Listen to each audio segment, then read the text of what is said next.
Hello everyone. आज के video में देखेंगे टीचिंग एप्टीट्यूड जो आपके एग्जाम में 30 नंबर का पूछता है और 30 नंबर आपको बिहार स्टेट 2024 को आसानी से क्लियर करने में काफ़ी ज़्यादा हेल्पफुल होता है। अगर आप 30 में अगर आपके पास अच्छा खासा नॉलेज है, अधिक से अधिक प्रैक्टिस करोगे तो आप आसानी से 30 में 25 नंबर आप आराम से ला सकते हो और 25 नंबर जब आप लाते हो तो आराम से आपका बिहार स्टेट का क्वालिफाई कर सकते हो। इसलिए वीडियो के अंत तक आप सारे क्वेश्चन देखिएगा क्योंकि सारे क्वेश्चन आपके प्रीवियस ईयर क्वेश्चन और कुछ नए क्वेश्चन मिलाकर बनाए गए हैं जो आपके एग्जाम के दृष्टिकोण से काफ़ी ज़्यादा महत्वपूर्ण है। चलिए शुरू करते हैं आज का पहला क्वेश्चन। पहला क्वेश्चन है, अध्यापक के लिए सबसे मूल्यवान क्या है? उसकी नौकरी, उसकी गरिमा एवं मर्यादा, छात्रों का विश्वास या ऑप्शन डी उसके शिक्षण के प्रति आस्था। आप लोग ट्राई कीजिएगा सारे आंसर कमेंट बॉक्स में देने की। जब आप कमेंट करते हो तो आपको आंसर ऑटोमेटिक याद हो जाता है। और इसका राइट आंसर क्या होगा? तो इसका राइट आंसर ऑप्शन सी होगा, छात्रों का विश्वास। अध्यापक के लिए सबसे ज़्यादा मूल्यवान छात्रों का विश्वास होता है कि टीचर पे उसका विश्वास है कि नहीं है। तो इसका राइट आंसर ऑप्शन आपका सी होगा, इसे आप जरूर याद रखिएगा। सेकंड क्वेश्चन है, अच्छा अध्यापक वो है जो मेधावी और परिश्रमी हो, अपने विद्यार्थियों से सच्ची लगन रखता हो, या ऑप्शन सी सादा जीवन व्यतीत करता हो, या ऑप्शन डी अपने विषय में प्रवीण हो। तो इसका राइट आंसर ऑप्शन आपका बी हो जाएगा। अच्छा अध्यापक उसे कहते हैं जो अपने विद्यार्थियों से सच्ची लगन रखता हो। तो ऑप्शन बी आपका राइट आंसर होगा, इसे आप जरूर याद रखिएगा और आप लोग ट्राई कीजिए कितने लोग आप आंसर सही अटेम्प्ट कर पा रहे हो, आप लोग कमेंट बॉक्स में बताते चलिएगा। क्वेश्चन थर्ड कह रहा है, शिक्षा के प्रचार एवं प्रसार से क्या होता है? लोकतंत्र मजबूत होता है, अंधविश्वास में कमी आती है, आर्थिक विकास की दर बढ़ती है, या option D all of this. ये क्वेश्चन आपके बिहार स्टेट 2023 में पूछा गया था।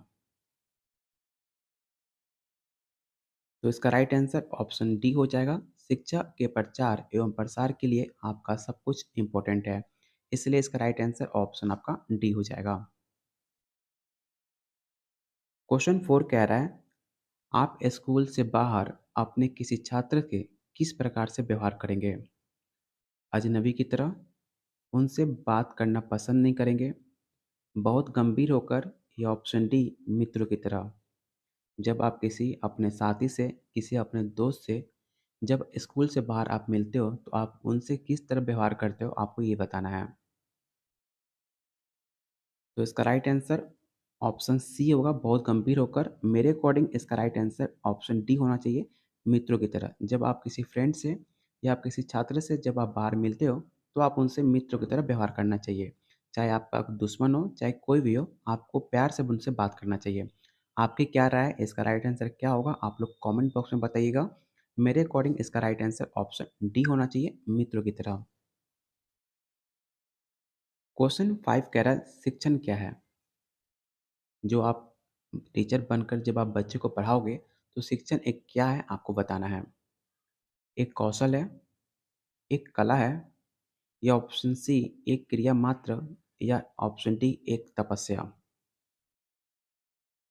काफ़ी इजी क्वेश्चन है। सारे लोग आप लोग आंसर कमेंट बॉक्स में ज़रूर बताइएगा कि 5 का आंसर क्या होगा।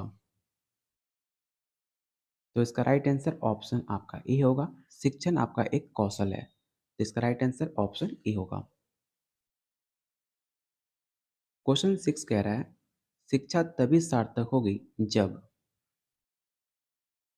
पाठ्यक्रम केंद्रित हो, मतलब जो आपका सिलेबस आधारित हो, छात्र केंद्रित हो, मतलब जो छात्र बच्चे हैं उन पे डिपेंड होकर, उनके केंद्रित होकर आपका शिक्षक बनाया जाए, शिक्षा बनाया जाए।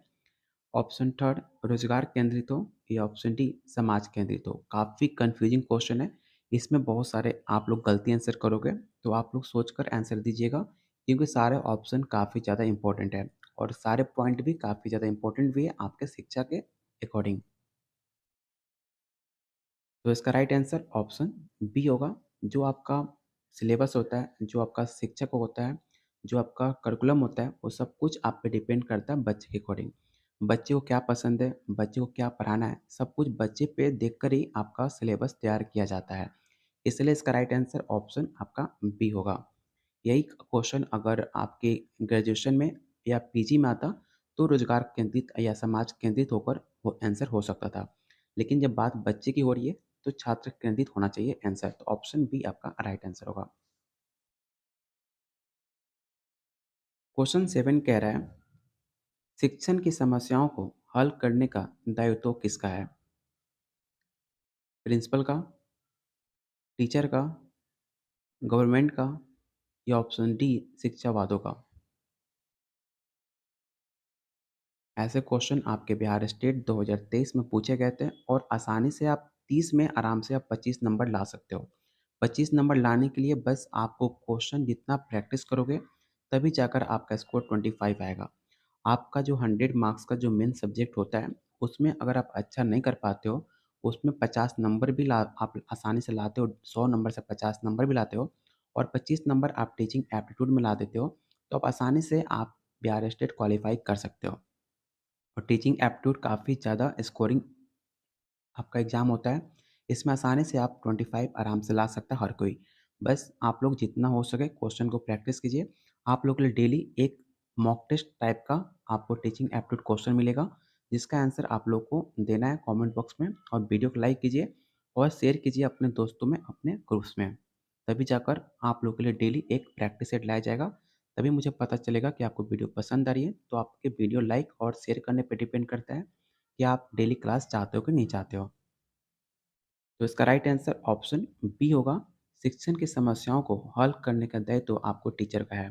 कोई क्लास में अगर कोई डाउट होता है बच्चे को, कोई प्रॉब्लम होता है, तो उसका सॉल्यूशन आपका टीचर ही करता है। ठीक है? तो इसका राइट आंसर ऑप्शन आपका बी होगा। क्वेश्चन 8 कह रहा है, शिक्षक की योग्यता एवं आचरण का सबसे अच्छा मूल्यांकन करते हैं उनके प्रधानाचार्य, उनके शिक्षक, समाज के संप्रांत लोग या ऑप्शन डी विशेषज्ञ। काफ़ी ज़्यादा लॉजिकल क्वेश्चन है, सारे ऑप्शन ध्यानपूर्वक पढ़िएगा और आंसर आप लोग देते चलिए। तो इसका राइट आंसर ऑप्शन बी होगा। शिक्षक की योग्यता एवं आचरण का सबसे अच्छा मूल्यांकन आपका उनके शिष्य करते हैं, जिसे आप इंग्लिश में फीडबैक के नाम से जानते हो।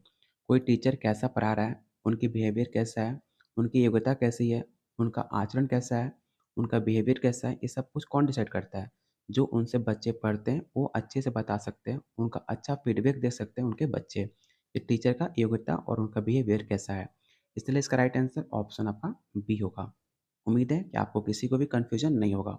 अगर कोई क्वेश्चन में कन्फ्यूजन होता है, तो आप लोग कमेंट बॉक्स में क्वेश्चन नंबर लिखकर आप सवाल पूछ सकते हो।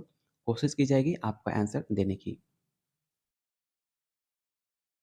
क्वेश्चन 9 कह रहा है, आपके विचार में शिक्षा का उद्देश्य क्या होना चाहिए?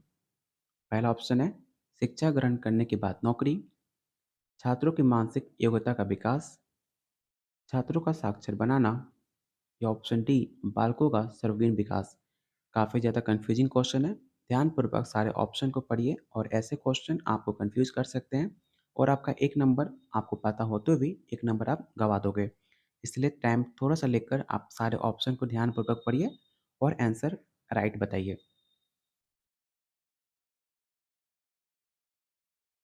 तो इसका राइट आंसर ऑप्शन डी होगा। अच्छा, बालकों का सर्वांगीण विकास, जब ओवरऑल विकास होता है बच्चों का, तो उसमें आपका शिक्षा ग्रहण करने के बाद नौकरी, उनका माध्यमिक योग्यता और उनको साक्षर बनाना सब कुछ आपके अंदर आ जाता है सर्वांगीण विकास के अंदर। इसलिए इसका राइट आंसर ऑप्शन डी होगा। क्वेश्चन 10 कह रहा है, पाठ्यक्रम निर्माण में किस बात का मुख्य रूप से ध्यान रखना चाहिए? पहला ऑप्शन है शिक्षा का उद्देश्यों का, ऑप्शन बी है छात्रों की आवश्यकताओं, रुचियों एवं योग्यताओं का, ऑप्शन थर्ड है शिक्षक अनुसाधनों का, या ऑप्शन डी ए और बी। काफ़ी इजी क्वेश्चन है। इसका आंसर आप लोग जल्दी दीजिए, क्योंकि वीडियो काफ़ी लंबा हो जाएगा और हमें कोशिश करना है कि जितना हो सके, जितने क्वेश्चन एक वीडियो में हम अटेम्प्ट कर सके, इसलिए आंसर आप लोग जल्दी देते चलिए। तो इसका राइट आंसर ऑप्शन आपका डी होगा। जो आपका पाठ्यक्रम होता है, जो आपका सिलेबस होता है, वो सब कुछ आपके शिक्षा का उद्देश्य, छात्रों की आवश्यकताओं और रुचियों और योग्यताओं को ध्यान रखते हुए आपका सिलेबस बनाया जाता है। इसलिए इसका राइट आंसर ऑप्शन डी होगा, ए प्लस बी। अगला क्वेश्चन है, एक प्रधानाचार्य को क्या होना चाहिए? जब आप बिहार में टीचर बन जाओगे और कुछ टाइम बाद जब आप प्रिंसिपल बनोगे, तो एक प्रिंसिपल कैसा होना चाहिए आपको बताना है। पहला ऑप्शन है छात्रों के लिए प्रेरणादायक, ऑप्शन बी है अध्यापकों के लिए समानता का भाव रखने वाला, या ऑप्शन डी सी कुशल प्रबंधक, या option D all of this. काफ़ी इजी सवाल है, तो आप लोग जल्दी इसका आंसर दीजिए। तो इसका राइट आंसर ऑप्शन आपका डी होगा, ऑल ऑफ दिस। एक प्रधानाचार्य होने के लिए सारे गुण आपके अंदर होना चाहिए, जो आप धीरे धीरे आपके अंदर विकसित हो जाता है। क्वेश्चन 12 कह रहा है, आपके अनुसार शिक्षण की योजना पद्धति कैसी होनी चाहिए?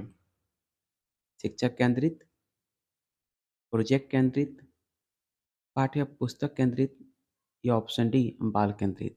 तो कुछ टाइम पहले ही मैंने सवाल को आपको बताया था। क्वेश्चन का थोड़ा पैटर्न पूछने का तरीका बदल गया, लेकिन पूछना सेम चाहता है जो मैंने पिछले क्वेश्चन में आपको बताया था। तो इसका राइट आंसर ऑप्शन आपका डी होगा। आपका जो शिक्षण योजना है वो आपके बाल केंद्रित होना चाहिए, क्योंकि आपको बच्चे को पढ़ाना है, बच्चों का सर्वांगीण विकास करना है।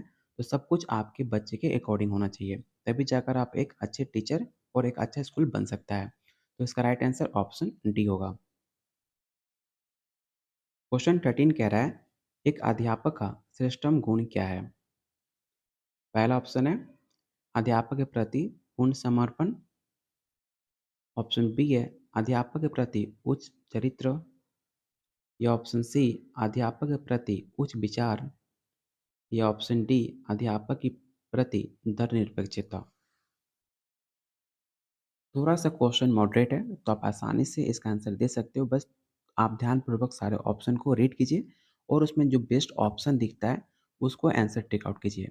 टीचिंग एप्टीट्यूड सॉल्व करने का एक ही तरीका है, जब आप ऑप्शन को अच्छे से रीड करोगे और उसमें जो बेस्ट आपको लग रहा हो ऑप्शन, उसको आंसर राइट अटेम्प्ट कीजिए और आपका आंसर सही हो जाएगा। तो इसका राइट आंसर ऑप्शन ई हो जाएगा। एक अध्यापक का श्रेष्ठतम गुण जो होता है अध्यापक के प्रति पूर्ण समर्पण। तो इसका राइट आंसर ऑप्शन ए होगा। क्वेश्चन 14 कह रहा है, अध्यापक मुख्य रूप से किसके प्रति जवाबदेह होता है? पहला ऑप्शन है समाज तथा छात्रों के प्रति, ऑप्शन बी है प्रधानाचार्य के प्रति, या ऑप्शन सी अभिभावक के प्रति, या ऑप्शन डी सरकार के प्रति। ये भी सवाल आपके बिहार स्टेट 2023 में सवाल पूछे जा चुके हैं।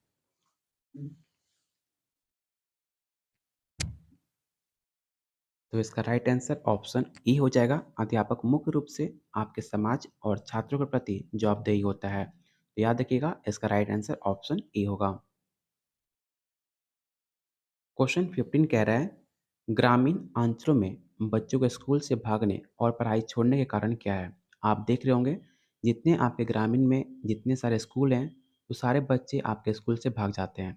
कुछ लंच के बाद भाग जाते हैं, कुछ अटेंडेंस बनाने के बाद भाग जाते हैं। उनके भागने के पीछे क्या कारण है, आपको ये बताना है। और आप लोग वहाँ पर खुद को प्रेजेंट रखकर, खुद को वहाँ पर रखकर आप लोग सोचिएगा, तो जाकर आपका राइट आंसर आप खोज पाओगे। पहला ऑप्शन है स्कूल का नीरस वातावरण, ऑप्शन बी है छात्रों के बाल श्रमिक बनाने की लालसा, या ऑप्शन सी छात्रों का अध्यापक से डरना, या option D all of this.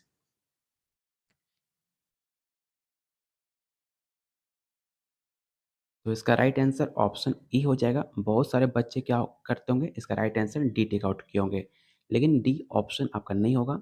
ग्रामीण अंचलों में बच्चों को स्कूल से भागने और पढ़ाई छोड़ने के कारण स्कूल का नीरस वातावरण है। नीरस वातावरण का मतलब क्या हुआ?